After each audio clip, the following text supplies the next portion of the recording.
संध्याकाळी नाश्त्याला काय बनवायचा हा खूप मोठा प्रश्न असतो. जसा तुम्हाला पडतो तसा मला देखील पडतो. तर आज चहा बरोबर काय तर म्हणून पॉपकॉर्न. तर पॉपकॉर्न बरेच दिवस केले नव्हते. ही बॉटल पूर्ण भरून होती बघा आणि अर्धी संपलेली. याच्यामधला अजून थोडेसे बऱ्याच म्हणजे अजून हे 3-4 वेळेस तरी होतील. तर आता ते पॉपकॉर्न करायचे आहेत म्हणून हे मक्याचे दाणे आणलेले होते माझ्याकडे आणि हे खूप चांगलं. एक पॅकेट आणलात ना तुम्ही तर 10 वेळा तरी आरामात थोडे थोडे पॉपकॉर्न करू शकता. छानपैकी जाड बुडाचं जे पातेलं असतं म्हणा किंवा असं खोलगट पातेलं असतं तसं घेऊन त्याच्यामध्ये मी तेल टाकलेलं आहे आणि याच्यामध्ये मी थोडंसं मीठ टाकणार आहे. कारण हे प्लेन असतात, याच्यामध्ये काही मीठ वगैरे नसतं. त्याच्यामुळे मी हे दाणे जे घेतलेले ते ओतले त्याच्यामध्ये आणि याच्यामध्ये मी थोडंसं मीठ टाकणार आहे. म्हणजे थोडंसं टेस्ट पुरतं, अगदी काही खूप जास्त असं नाही टाकणार आहे. तुम्हाला पाहिजे असेल तर तुम्ही थोडंसं बटर वगैरे टाकलं तरी चालतं किंवा थोडेसे मिरची पावडर वगैरे, थोडीशी काश्मीरी लाल मिरची पावडर वगैरे असेल किंवा वेगवेगळ्या पद्धतीने तुम्ही काही याच्यामध्ये टाकू शकता जे तुम्हाला मसाला हवा असेल. जसं काळी मिरी आहे त्याची पूड पण टाकू शकता आणि हळूहळू बघा थोडे थोडे करून पटकन एक 5 मिनिटात आपले पॉपकॉर्न घरच्या घरी तयार होतात. आणि दाणे एवढेसे पण तुम्ही बघाल ना तर पूर्ण आपलं हे जे बाउल आहे ना तेवढं पूर्ण भरून हे पॉपकॉर्न तयार झालेले. म्हणजे ऑलमोस्ट आपलं कुकर पण पूर्ण वरपर्यंत भरलेलं बघा. थोडंसं जे एक्स्ट्राचं मीठ होतं ते खाली राहिलेलं आणि बाकी सगळ्यात छान असे पॉपकॉर्न तयार झालेले. तर पॉपकॉर्न म्हणजे इथे होते पॉपकॉर्न पण त्याच्याबरोबर चहाची कमी होती तर चहा ठेवून घेतला. आणि तुम्हाला माहिती आहे मी काही चहा पित नाही पण संध्याकाळचा चहा हा लागतोच आणि आज सचिनला असा कडक चहा हवा होता. आता कडक चहा कसा बनवतात तो देखील मला माहिती नाही. तुम्ही कसा बनवत असाल तो मला नक्की कमेंट करून सांगा की कडक चहामध्ये चहा पावडर जास्त असते की म्हणजे कशा पद्धतीने बनवतात. तर मला नक्की कमेंट करून सांगा म्हणजे मला देखील कळेल की कडक चहा म्हणजे नक्की काय असतं. मला तरी असं वाटतं की चहा पावडर जास्त टाकली की कडक चहा बनतो पण तरी देखील तुम्ही मला नक्की सांगा. ते चहा इथे म्हणजे उकळते तोपर्यंत आपण हे म्हटलं पॉपकॉर्न थोडे थोडे खाऊन घेऊ. कारण आल्याला ना थोडी भूक लागते आणि आता थोडी थंडी चालू झाली आहे ना तर थोडंसं भूक लागतेच लागते. म्हणजे कितीही नाही म्हटलं ना तरी पोटात थोडीशी जागा असते संध्याकाळचा खाऊ खाण्यासाठी.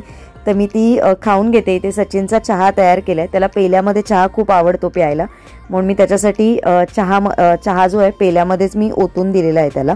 आणि आता मला ना माझं थोडंसं काम आहे ते कम्प्लीट करायचं आहे. नमस्कार, आजच्या एका नवीन ब्लॉग मध्ये मी प्राजक्ता तुमच्या सगळ्यांचं खूप मनापासून स्वागत करते. आज थोडंसं किचनचं नाही रुटीन तुम्हाला दाखवणार आहे. माझं जे रुटीन असतं बाकीचं त्या गोष्टी शेअर केल्या मी आजच्या ब्लॉग मध्ये तुमच्या बरोबर. आजकाल ना मला इंक पेनची सवय लागली तर मी ना सध्या इंक पेन वापरते. म्हणजे जवळपास मी रोजच घेऊन जाते. माझ्या बॅगेत पेन असतं पण आजकाल मी सध्या इंक पेन कॅरी करते. मला इंक पेनने लिहायला सध्या खूप आवडते. आणि माझं आजचं थोडंसं ब्लॉगचं काम आहे, थोडंसं पेंडिंग. थोडंसं मला लिहून पण ठेवायचे असतात काही गोष्टी ज्या मला आठवत असतात त्या. तर आज मला संध्याकाळी येता येता बऱ्याचशा गोष्टी आठवलेल्या आणि मला ट्रेनमध्ये लिहायला वेळ नव्हता. म्हणजे खूप गर्दी होती ट्रेनमध्ये बसायला, आज मिळालं नव्हतं. ट्रेन खूप लेट होत्या तर त्या गोष्टी मला आता लिहून ठेवायच्यात. कारण मी जर रात्रीची वाट बघितली तर मी विसरून जाणार. आणि हे बघा आता ही जी माझी नेहमीची डायरी आहे तर येता येता मी ना हे 2 साचे पण घेतलेत कमळाचे. तर रांगोळीचे साचे. एक हा डायरेक्ट असा घेतलाय आणि एक असा हा मोठा घेतलाय. तर हे नेहमी यूज होतील म्हणजे आपल्याला म्हणजे आता मार्गशीर्ष आहे म्हणूनच नाही पण इतर वेळेस पण यूज होतील म्हणून घेतले. आणि 50ला 2 मिळाले मला ऍक्च्युली. तर बरोबर आहे का प्राइस याची. मी कधी असे घेतले नाही आहेत साचे. याच्या आधी जो पावलांचा घेतलेला तोच पण असे मिळाले म्हणून मी घेतले. त्या दिवशी ऍक्च्युली मला लालबागला जायचं होतं पण लालबागला काही जाणं झालं नाही. लालबागला गेली असते ना तर बरेचसे ऑप्शन्स मिळाले असते. तर हे असेच मी याच्यात ठेवले म्हणजे लक्षात राहतील. त्या दिवशी पण मी एक गोष्ट घेतली आणि नंतर ती एकदम छोटीशी होती. मी कुठे ठेवली मला आठवतच नाहीये. आपल्या पूजे रिलेटेडच घेतलेली मी गोष्ट. मी असं नाही मी कुठेही टाकली, कुठेतरी ठेवली मी पण मला नक्की आठवत नाही. ते कुठेतरी ठेवली आहे कामाच्या गडबडीत. तर थोडंसं काम जे आहे ते करून घेते मी.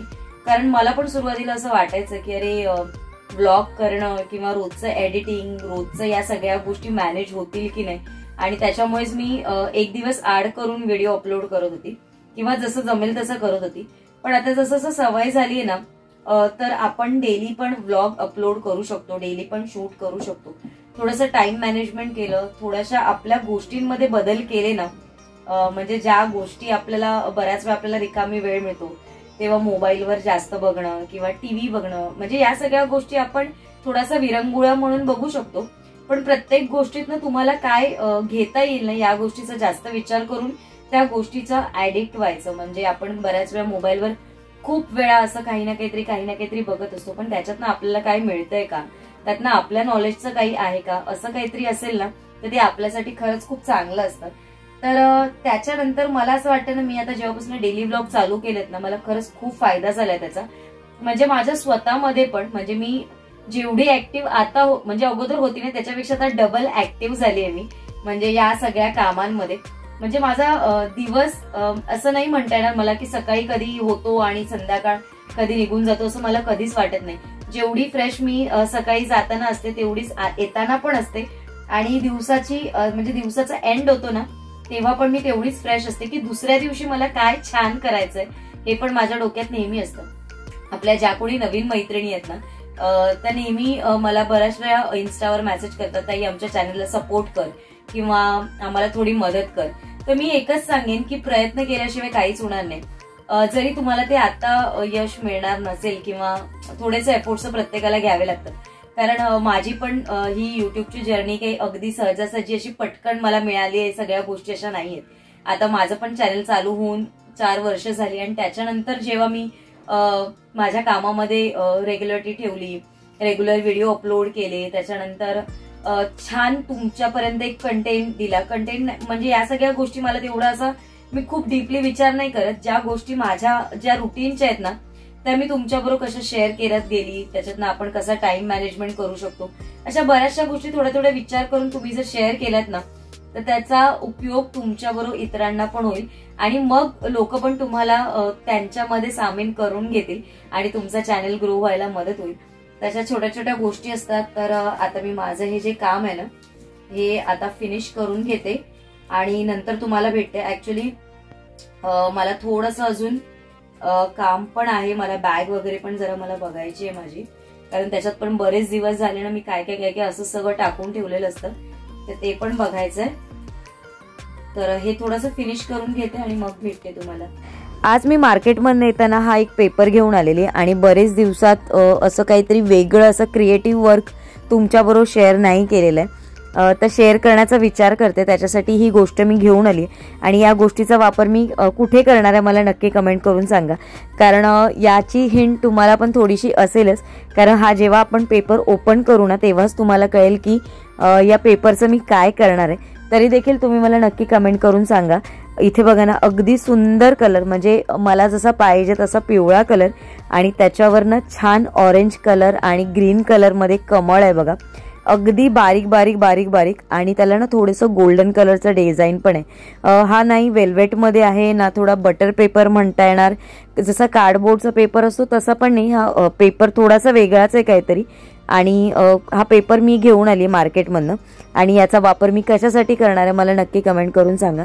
मी एकच आणलाय, पहिला मी म्हटलं की एक म्हणजे किती बसतो वगैरे काय ते बघू आपण, आणि त्याच्यानंतर मग पाहिजे असेल तर मग आपण अजून एखादा आणू. आज बॅग माझी मी इथेच ठेवलेली, कारण माझ्या डोळ्यात काहीतरी गेलं. बॅग ना मी इथेच ठेवलेली, मला ना एक ड्रॉप आणायचा होता, इयर ड्रॉप, तो घेऊन आलेली, मग नंतर माझ्या बॅगेत लक्षात राहणार नाही त्याच्यासाठी मी इथे ठेवलेली. आणि माझ्याकडे असे काही मेडिसिन असतं एमर्जन्सीसाठी, ते मी घरात ठेवते. एक छोटा आपण बॉक्स तुम्ही बनवला नसेल तर तुम्ही बनवा, तुमचे जे कोणी डॉक्टर्स असतील, जे कोणी फॅमिली डॉक्टर असेल त्यांच्याकडनं एमर्जन्सीसाठी जे काही तुम्हाला मेडिसिन म्हणजे सर्दी ताप खोकला अशासाठी काही जे लागणारं असतं, जसं विक्स आहे, आयोडेक्स आहे, बाम असतील, असं काही जे आपल्याला लागत असेल तर एका छोट्या बॉक्समध्ये ठेवावं, म्हणजे ते खूप बरं पडतं. आता मला थोडीफार नावं माहिती असतात की कुठले ड्रॉप्स वगैरे चालतात, तर माझे मी घेऊन येते, पण तरी पण मी डॉक्टरना विचारूनच घेते. असं नाही मला माहिती असले ड्रॉप तरी पण मी कुठलेही उचलून घेऊन येत नाही.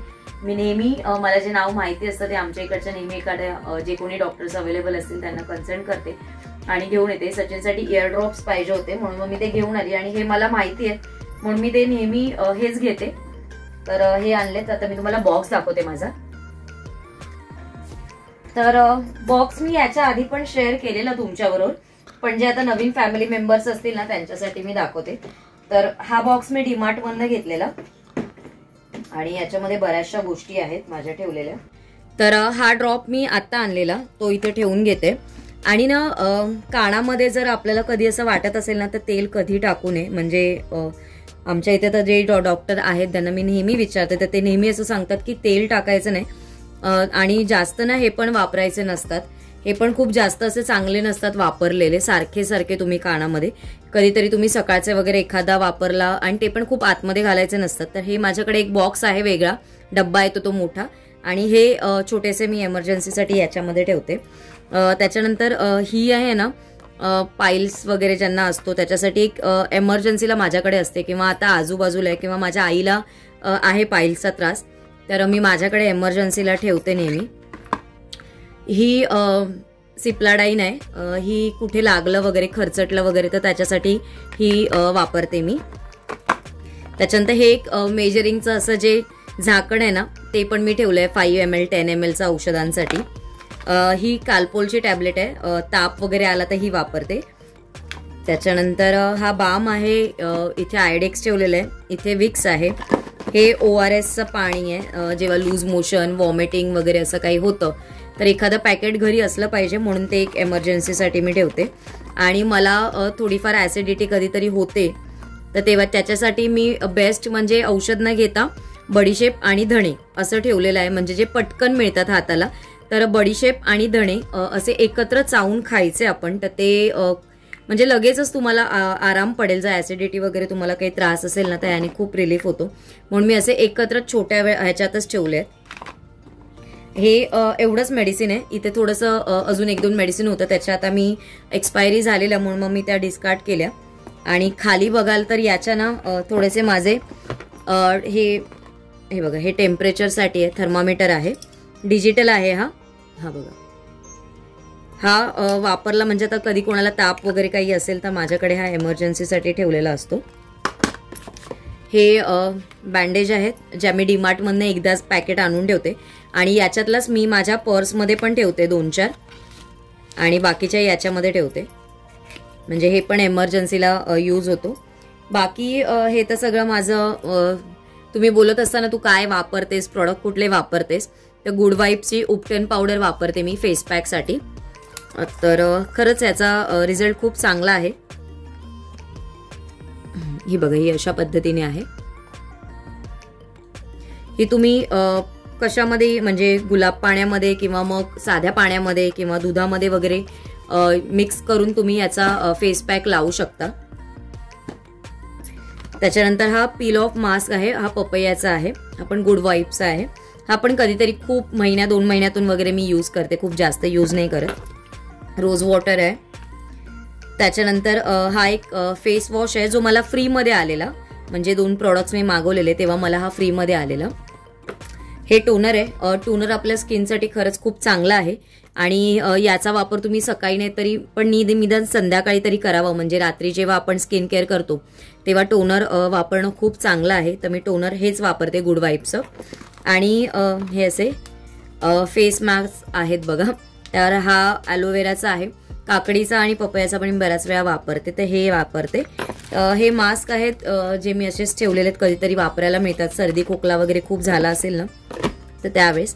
तर अशा पद्धतीने माझा हा बॉक्स असतो. याच्यामध्ये मी तुम्हाला बऱ्यापैकी माझं जे काही मेडिसिन्स आहे किंवा जे काही डेली वेअरसाठी डेली यूजसाठी मला लागतं माझे स्किन प्रोडक्ट्स वगैरे ते दाखवले आहेत.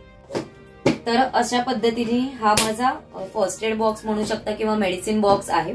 तुम्ही तुमच्या फॅमिली डॉक्टर जे कोणी असतील त्यांना कन्सल्ट करून जे घरात एमर्जन्सीसाठी मेडिसिन जे काही अवेलेबल असेल तसं एका बॉक्समध्ये, तर बऱ्याच जणांच्या घरात असतो.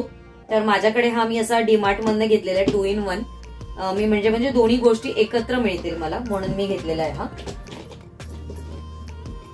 आजचा व्लॉग मी इथेच एंड करते आणि तुम्हाला आपला जो गुरुवारच्या पूजेचा व्लॉग बघायला आवडेल की नाही मला नक्की कमेंट करून सांगा, कारण पहिल्या गुरुवारी आपण पोस्ट केलेला मी व्हिडिओ तुमच्या बरोबर आणि मागच्या गुरुवारचा नाही जमलेला, पण या गुरुवारी मी विचार करते तर तुम्हाला बघायला आवडेल का मला नक्की कमेंट करून सांगा. चला, उद्या एका छानशा व्लॉग मध्ये भेटेन. तोपर्यंत सगळ्यांना Shri Swami Samarth. Bye bye and take care.